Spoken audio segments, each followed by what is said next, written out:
back to your favorite podcast. I'm your host, Donovan McNabb, joined with Armando Segura. This is the 5 Spot, in which we give you everything that you need with the latest news, latest gossip, things that should happen, things that have already happened. And the big question for us, we'll start the show off with the coaching search.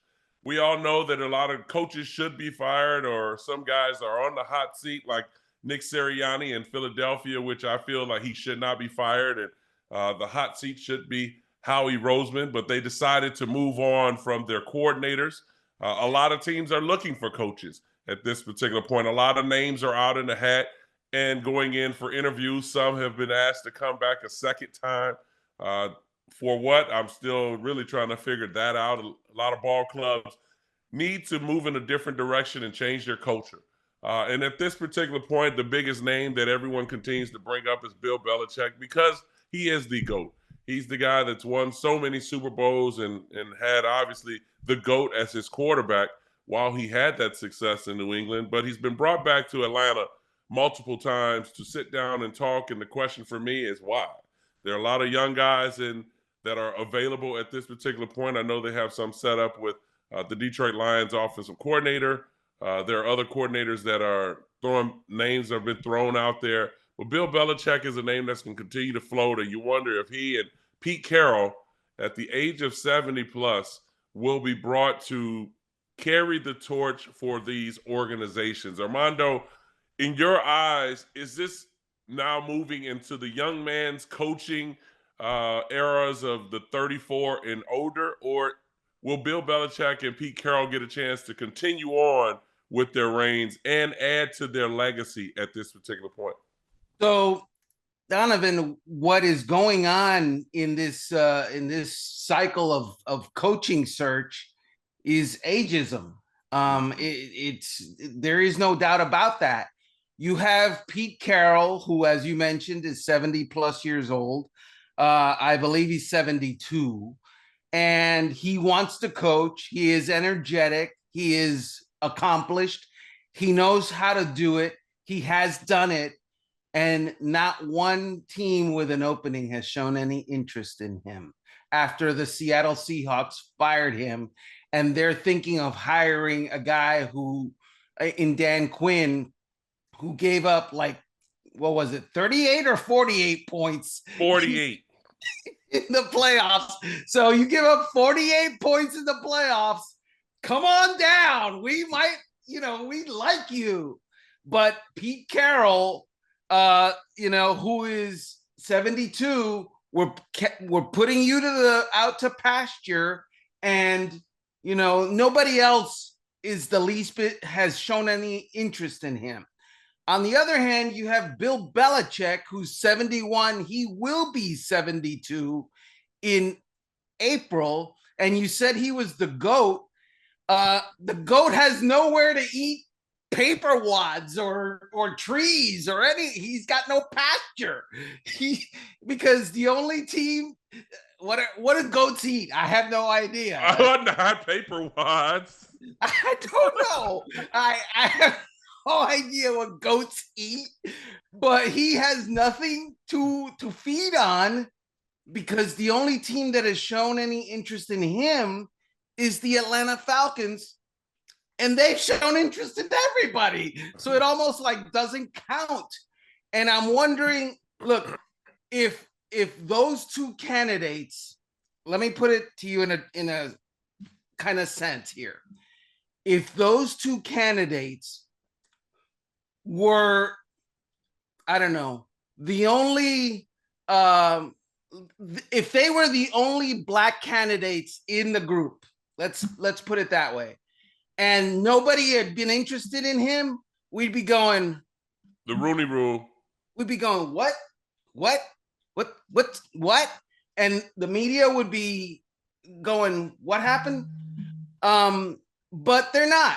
They're right. Old white guys. And so nobody is saying a thing about Super Bowl winning old white guys not getting a lot of play. It's weird. And I get it. I mean, maybe I don't get it. Maybe you can explain it to me, because I don't understand.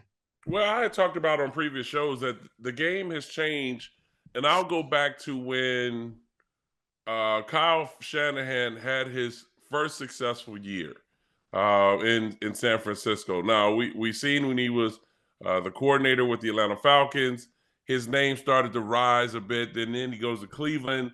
They draft Johnny Manziel. Wasn't you know kind of peaches and cream.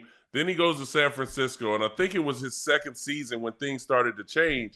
Where now, as you continue to go along, you see the evolution of his offense, and so now you add in Sean McVay, then you add in the coach in Cincinnati that came under McVay, and then LaFleur.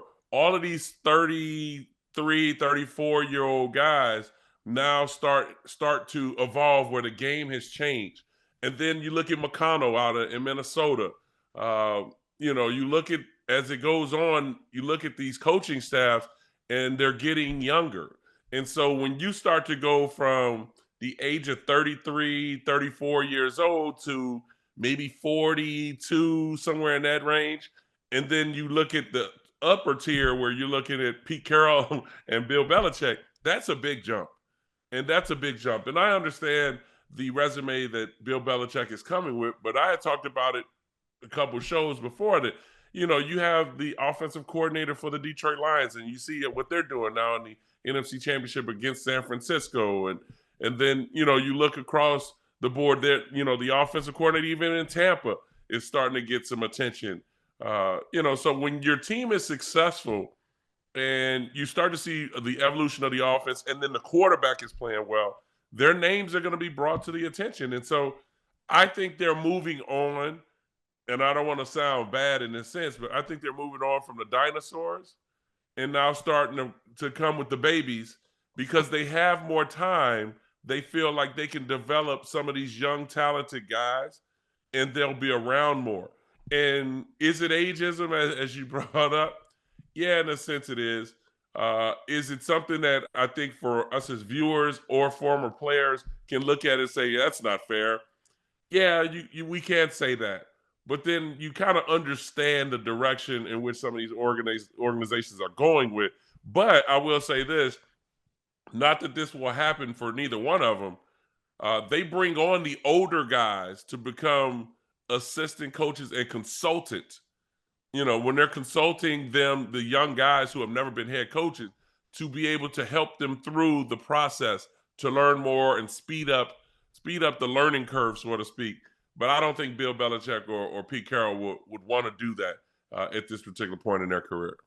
Well, I mean, they don't need a mentor to teach them how to do it. They've been doing it, right? So Bill Belichick doesn't need someone 90 to teach 72-year-old guy no. or to help him along. I'm talking about reverse. The young guys having Bill and Pete. Fair, but I don't think neither one of those guys would want to come on to like Bobby Slowick, who is a first-year offensive coordinator for the Houston Texans, did a great job with the Texans and with CJ Stroud. He's 36 years old. Yeah. I bet you Bobby, he's taking head coach interviews. I'm assuming that he is going to be a head coach in the NFL at some point. But, I mean, he's 36, and I'm not sure he's ready after 1 year as a coordinator. I think that if I'm measuring him versus Bill Belichick, I think I like Belichick's resume more. I would say this to you. The whole idea with Belichick in particular is he comes with a certain amount of baggage. True. In that he may want to, because of his resume, he may want to be in charge of certain things that maybe the Atlanta Falcons aren't ready for him to be in charge of. They already have a general manager. They already have a president and CEO who has say over the coach and the general manager. And it's possible that he doesn't fit there, but I find it hard to believe that a team like Carolina that shows no interest, Tennessee, which makes sense, by the way, for Bill Belichick. Obviously, they've gone to Brian Callahan. Ran Carthon and Bill Belichick have worked together already in their time. And yet, Ran Carthon is the general manager. And yet, no interest. It's weird. It's just weird to me. And we're headed down a road where it's possible neither one of those guys is going to be in the NFL next year if the Atlanta Falcons don't somehow pull a rabbit out of their hat. And out of the 1, 2, 3, 4, 5, 6, 7, 8, 9, 10, 11, 12 candidates that they have interviewed, they pick Belichick. It's stunning to me that he's not in more demand. Stunning. Well, you know what? It's funny. As I thought about the teams that are available that are looking for head coaches and interviews, two teams come to mind, and only one because he's been brought back multiple times. And I think at this particular point, the Atlanta Falcons are trying to draw their fans in and just, hey, you know what? We're bringing Bill Belichick back, and we're going to interview Jim Harbaugh, and trying to get their fans back aboard of, hey, we're trying to change this thing around.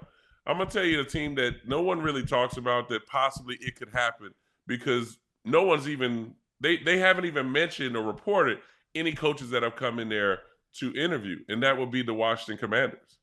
I think for the Washington Commanders, of what Atlanta's doing, it would be perfect for them to interview Bill Belichick and possibly bring Bill Belichick in to change things around. Number one, I think he needs 14 wins to be the all-time leader over Don Shula, correct? Is it 14 or 15 wins? He needs 15. Yeah. 15. And so when you look at it in a sense, in the NFC, it's a little bit easier to win 15 games, 16 games in the regular season in about two years or so. Also, in the NFC East, it's winnable with the Dallas Cowboys, the Philadelphia Eagles, and the New York Giants. Also, bringing in a big figurehead like that to start with this new regime of the owner, the management team, all of these guys that have been pointed on the board for the coaching search, former GMs and former presidents in the NBA are on the board. It will be perfect for them to start things out. And then also it reminds you back when they brought Joe Gibbs back. When they brought Joe Gibbs back, it was to try to change that era back to what it was with the Hogs.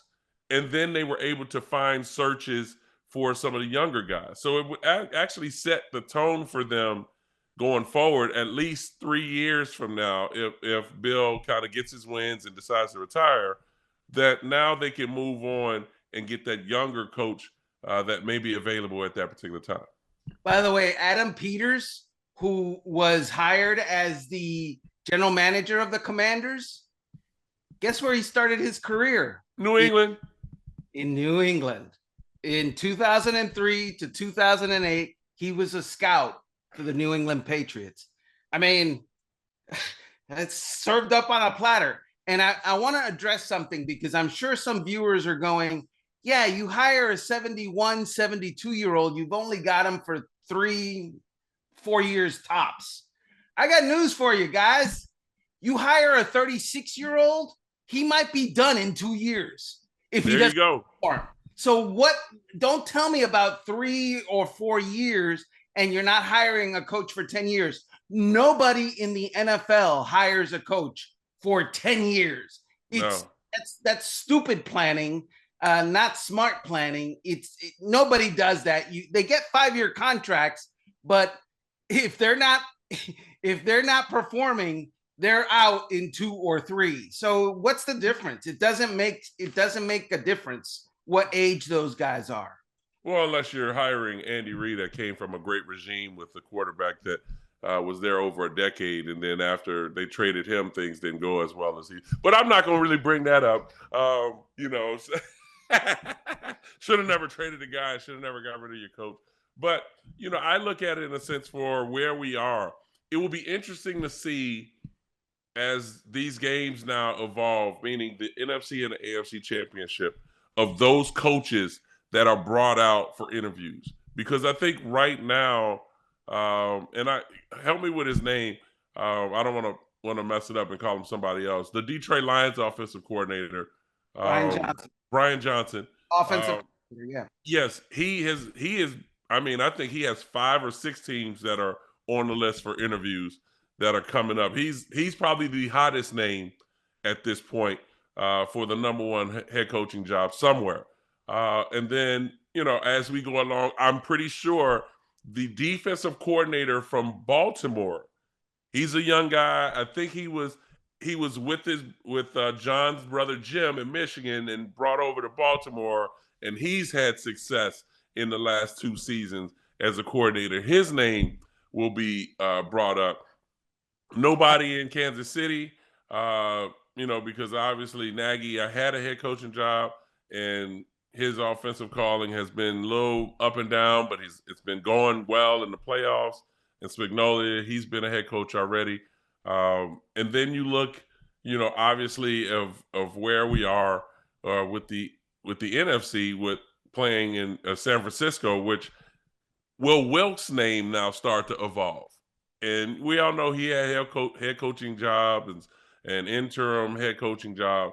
But what he's done with that defense after DeMeco Ryans left, I think his name probably will evolve as well. So it'll be interesting to see kind of where we go with this after the NFC championships with those names. But let's continue on with the games that we've seen with, that I just mentioned, the NFC and the AFC championship games coming up. The 4 quarterbacks, big storylines in the AFC with Baltimore and Lamar Jackson. Kansas City with Patrick Mahomes, which it seems like he pretty much has a VIP ticket to the AFC championship every year. The NFC championship with Brock Purdy versus Jared Goff, who has the experience of playing in a Super Bowl and having a run with the Los Angeles Rams at that particular time. What game excites you, and what things are you looking for in the AFC and NFC? Bro, when you mentioned Patrick Mahomes has a VIP ticket, yes, my mind went it went poop, poop, poop. Oh no. The fact is that Patrick Mahomes has been the starter for Kansas City for 6 years. 6 years. And for 6 years, Patrick Mahomes and the Kansas City Chiefs have been in the AFC championship games.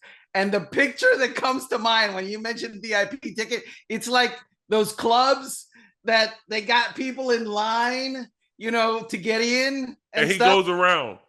And no.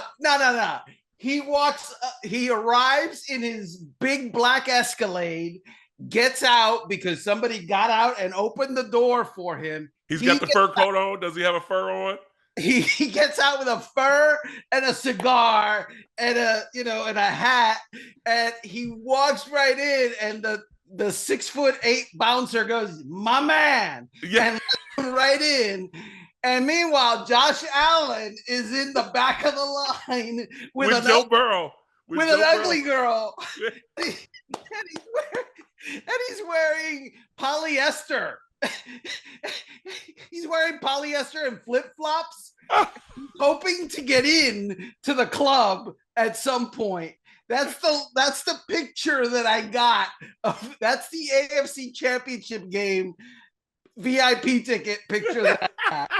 I thought you were going another direction, going back to when we said Diamond Girls, and you go. like he gets out, and it's just like everybody just stops and looks, and it's like, here comes Patrick, and it's like, "Hi, Patrick."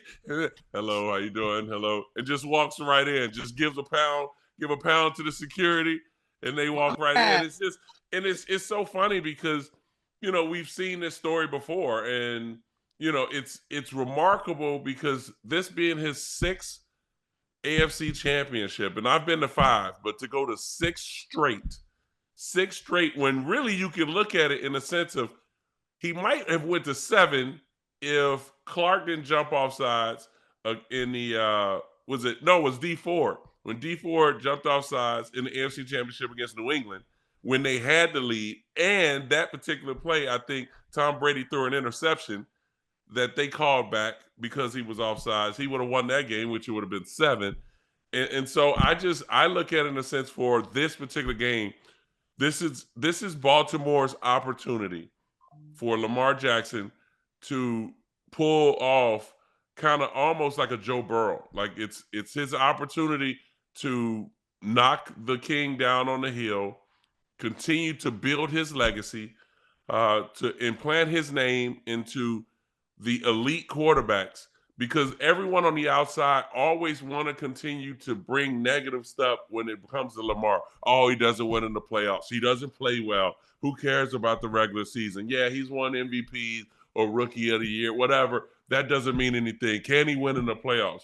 Now he leads his team back to the AFC Championship against the Kansas City Chiefs. And if he wins this game, I want to feel the energy of all those haters that hated on Lamar Jackson. Oh, he shouldn't win the MVP because his numbers aren't that good. You know, Brock Purdy's numbers are great. Dak Prescott's numbers are great. Christian McCaffrey, when all he did was win, and he continued to carry his team to this AFC Championship. If he can get over this hump and make it to the Super Bowl, what that will do for his legacy. So he has to win. He is supposed to win. He on Saturday morning, very early, I will board a plane for Baltimore. I'm not going to Kansas City. I'm going to Baltimore for an AFC Championship game. He's at home. Right. Got the better team with the better record under him. If you lose, Lamar Jackson, you underachieved. Let's just say it that way, because they're supposed to win. And I get it. The Kansas City Chiefs are awesome. Andy Reid is a great coach. By the way, so is John Harbaugh. So I don't want to hear that. And yeah, Philly connection. True that. And what I'm saying is it's there for Lamar. It's right there. The Chiefs, I didn't recognize the offense that I saw on Sunday because they had to It was way different than what we see in the regular season, correct? Correct. Yes. They were freaking making plays down the field, and I'm like, what? I felt like Elmer Fudd. What? Or is that Porky Pig? I'm not sure. Porky Pig. So one of those guys was on my couch going, the idea that Lamar is one step away from the Super Bowl is very delicious to me, because that's a great dude. He is seriously. But you're kind of biased because he's a Floridian. I understand that, and he lived by you. You want to bring that story up. He lived by you when he was younger. He really didn't know who you were, but he lived by you. I didn't go to his house. I didn't invite him over to mine. You're right. That's true. But you know what? I knew he was in the vicinity. You knew he lived over there. I know he lived over there. Yes. And the bottom line. Oh, and by the way, a lot of guys on Baltimore Ravens live down in South Florida. Yes.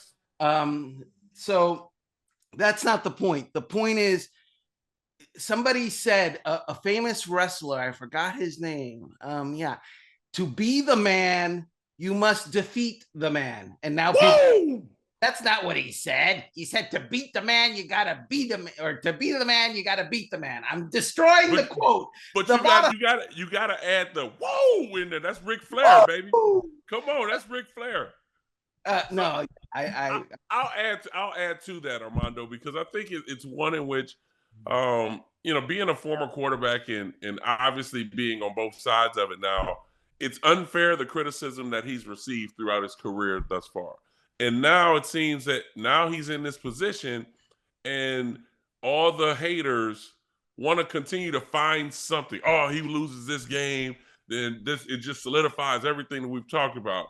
If he wins this game, oh, he's got to win the Super Bowl. And it's like, first and foremost, it's hard to make it to a Super Bowl, no matter what, because teams get hot, and then, you're playing, and any little mistake, as we watched in the Buffalo game, can cost you the game. And then if you make the Super Bowl, it's glorified until the team loses. But if that team that lost has a quarterback that's won, it's not as bad as if the quarterback who everyone thought would lose would have lost. That might have confused some people. Think about it. Let it sit for a minute. They can kind of understand it later. But for a sense of Baltimore has a great defense. Special teams wise, they're pretty good on special teams. The running game is obviously strong with Gus and Lamar, and they've kind of elevated Dalvin Cook and haven't really used him as much. And then the X factor is having Mark Andrews back. With, by the way, Lively has been playing. So at the tight end position, your tight end and running back combination becomes so much of a threat that no one even focuses so much on Odell Beckham, Bateman, and Flowers. And Flowers is one of those guys that if you blink and you allow him to get past you or over the top, that's a touchdown. And so I love what Baltimore presents. But again, you got to look on the other side and say, okay, number 15 has the ball. And you talked about their offense. Rice has elevated, which I've been thinking about this for weeks, and it's been talked about a little quietly. But Rice is their true number one receiver. I don't even know if Ross even dressed for that Buffalo game because he didn't get involved at all. And so Rice is their number one guy. Travis Kelce. If you don't double Travis Kelce, he's gonna kill you somehow. Pacheco is running the football, looking like looking like Craig out there, Eric Craig out there. Like then Clyde Ellers-Alaire, like he's now involved in the offense, which I thought he might have been in the doghouse. He ran the football well. So I just think for that particular matchup, it brings the excitement. But let's talk more about the NFC because Brock Purdy did not play well in that game against Green Bay. Green Bay should have won that game. That was a coaching error, and one in which I think all Green Bay fans after that game should be very excited about the future of Jordan Love and that football team. But when you look at the San Francisco 49ers, with Detroit coming in, does Detroit have a chance in your eyes? Absolutely. They are the hot, motivated, inspired team. The 49ers are probably the more complete team. But in this tournament that we've got, this 14 tournament that we got now, we got Lamar Jackson, first round pick. Jared Goff, number 1 overall pick. Right. Patrick Mahomes, first round pick. And then Brock Purdy, Mr. Irrelevant. Mr. Irrelevant, the last guy picked in the draft a year ago or 2 years ago. And I'm thinking, does he belong? I'm wondering that because he didn't look good for all but one series against the Packers. He did. It was an amazing series. Yes. Completed 6 out of 7 passes in the rain when they had to have it, drove them for the winning score. Tip of the hat, brother. Exactly. Good job. But for the other 54 minutes of that game, ooh. Yeah. Oh my, not good. And he can't do that against a superior team like the Lions. He can't do that. Cannot happen because the Lions are going to put points on the board. They will put points on the board, but the thing that I look at, the secondary of Detroit can become their weak link. Sutton, their corners, and their safeties are solid, obviously, with Gardner being back there and what they've been able to do with their safety position if they can blitz them or put them playing in the hole where they're looking for crossing routes or whatever. And that's exactly what San Francisco likes to do. But their corners are their weak link. And when you talk about the receivers of the San Francisco 49ers with Ayuk, if Deebo Samuels is healthy enough, Jennings, those guys, I just think for San Francisco, they can take full advantage of that if Detroit's not able to get that pass rush on Brock Purdy. If Brock Purdy's sitting back in that pocket, sitting pretty, it's not going to fare well from the passing game standpoint for Detroit. But on the opposite side of the ball, I think for Detroit and Johnson, their coordinator, they're going to run the football. They're going to run the football and try to down their throat San Francisco because they struggle with stopping the run. You see what Andrew Jones was able to do. And even during the season, with Gibbs and Montgomery, I think they start to run the football, establish that running game, and set up the play action game, which now that opens it up and gives more of the onus on Detroit's offense to attack that defense from San Francisco and put them on their heels.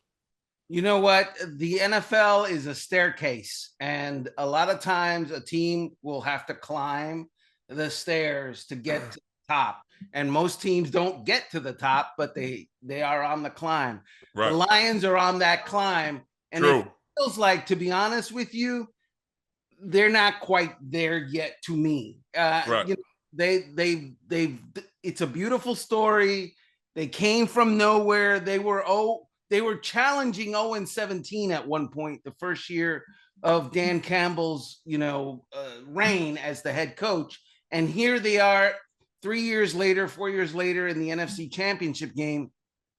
But it feels like they're maybe, they're a couple more years behind. They're years behind the San Francisco 49ers, who have also been climbing and have been to the pinnacle of the Super Bowl and close to it, but haven't quite gotten over the top. I think isn't that almost the storyline? I don't mean to cut you off, Armando, but isn't that been the storyline over the last couple of years with Cincinnati, with Philadelphia? With those with on the climb, and you're like, they're just 1 year away. Because I remember saying it last year for Philadelphia. It was like, I think they're their NFC Championship team possibly, but I think they're 1 year away, and then boom, they make it to the Super Bowl. Same thing with Cincinnati when Jamar Chase comes in. It's like they're just almost right there, but boom, they make it to the Super Bowl. This could be it for Detroit to make it. You make a good point, but what occurs to me is that Cincinnati jumped in line. They were not the team that year. Kansas City was, and yet they beat Kansas City. Right. Maybe Philadelphia should have been and was the team last year, except for what? Kansas City. Right. Kansas City's been in that line for a long time, and they've been at the top of the mountain. It's time for them to get off the mountain. Somebody to knock them off. But I feel like San Francisco is the next team in line to be on that mountain. Maybe Baltimore is always in the mix, but I just feel like Detroit is not the equal of the San Francisco 49ers. And you raised a great point. The Lions secondary is not good. If Deebo Samuel gets healthy enough to play on Sunday, it's going to be a bad day for that secondary with him and Brandon Ayuk. If he doesn't get healthy enough to play on Sunday, then, all bets are off. It's going to be difficult for everybody involved. Well, it's definitely going to be one that's going to be exciting to watch. These two particular games have great storylines, have great quarterback play at times. And then all season, these quarterbacks have really shown you a lot of great things throughout the season that you are kind of expect wonderful things to happen in this particular game. But let's go back to the game last week with the Buffalo Bills and Josh Allen. As a former quarterback, you watch Josh Allen and you say, man, he did everything he needed to do to win, but there were about two plays in there that he could have made that could have changed the course of the game. And then you also look at it from an analyst standpoint and say, why did you go for it on fourth down and do the fake punt to Damar Hamlin? That was a bad move, which ended up working out in their favor because Hartman comes in and fumbles the ball through the end zone, which they're talking about changing that rule, in the next competition meeting, and we'll see what happens with that. But for the Buffalo Bills and being in this position in Josh Allen's career right now, what would be your interpretation, or what would be your read just on Josh Allen and his career at this point? Yeah, it's you mentioned he missed a couple of passes. It happened to be the last two passes of the season for him. Right. On the last two passes of the season, he blew it. He blew it because why? He had Stephon Diggs coming across the field wide open, and he threw it down the field to Shakir. here and knuckleballed it, and for some reason a pass that I've seen him complete, especially the tight ends, 20 times that I've been there. So look, man, the Bills feel like they have to reboot. That's a team that needs to reboot, because what they've been trying to do year after year after year isn't good enough. It doesn't get them over the hump, and they need to do something different. Stephon Diggs, very disappointing. He disappeared at times during the season. He had this huge, catch that he should have made that he didn't. You get paid to make that catch, dude. That's right there. High school guys make that catch. So the coaching, weird. Donovan, they played nickel on defense against 13 personnel by Kansas City. That's not a great idea. Especially when they're out of those tight ends, one of is the guy that you focus in on, that being Travis Kelce. And I get it. You want to double him, and you need a guy. You don't have a linebacker that can do it, and you're down linebackers, and it's bad. But it's the reason that the Chiefs were able to average 6.1 yards a carry. Right. And it's the reason that, and still Patrick Mahomes got his. You're playing nickel, and the quarterback still toasting. Not sacked once in that game. That's the other thing. We mentioned the Bills having to reboot. Von Miller is not Von Miller anymore. The guys that they drafted to be Von Miller, like Greg Rousseau and people like that, they haven't they haven't developed to those heights. This is a team that I feel like has to sit down with itself and say, self, we're not good enough. We need to change some pieces out, take the emotion out of it, and maybe get rid of Stephon Diggs and bring in a couple of wide receivers that are going to make plays for us. Gabe Davis is an unrestricted free agent. He might not be back, probably won't. Right. Got to upgrade. You got to give the man more weapons. Josh Allen feels to me like John Elway, except that John Elway actually was good enough to get his team that wasn't good enough into Super Bowls where they got blown out. Josh Allen can't get his team into Super Bowls because he happens to have Patrick Mahomes in the same division. John Elway didn't win Super Bowls until he had another Hall of Fame player in the same backfield. So they need more talent. They need better coaching. I hate to say it. You know who fits there? Bill Belichick. I'm going to say it. I'm glad that you brought that up. So do you put Sean McDermott on the hot seat? He should be. So as we sit here, the chances of him being fired are 0.00001. So it's not going to happen, right? Right. But if I'm the owner, I'm going, hey, so we've been to the top of the mountain, and we had that enormous Goliath knock us off every time. And what are you going to do different? And the answer is not snapping the ball to Damar Hamlin on 4th and 4 out of punt formation. That ain't it. Yeah. That ain't it.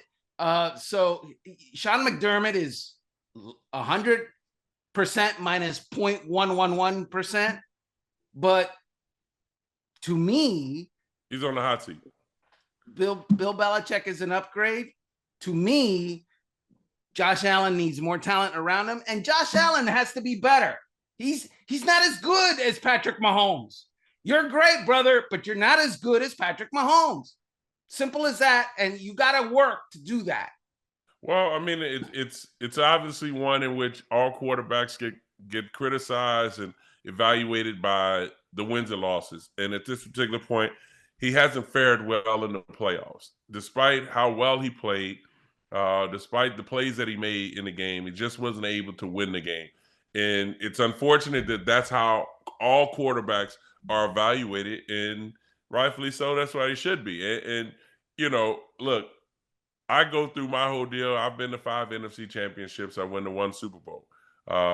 We see it on the other side of obviously Patrick Mahomes going to 6 AFC championships and has been to 4 Super Bowls already. And so it's one that's interesting and one that's kind of tough because you don't want to come down hard on Josh Allen. You don't want to come down hard on a lot of these quarterbacks.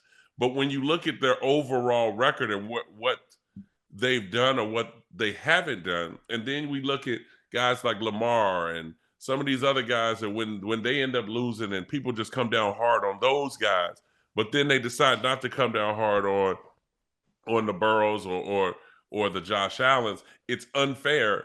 It's bad analytical work, but that's just kind of how it goes, and you just got to deal with it. And I think they do have to make change in their culture out in Buffalo at this point. And will they fire Sean McDermott? I don't think that's a smart move, but I'm sure he'll be on the hot seat of evaluation for next season.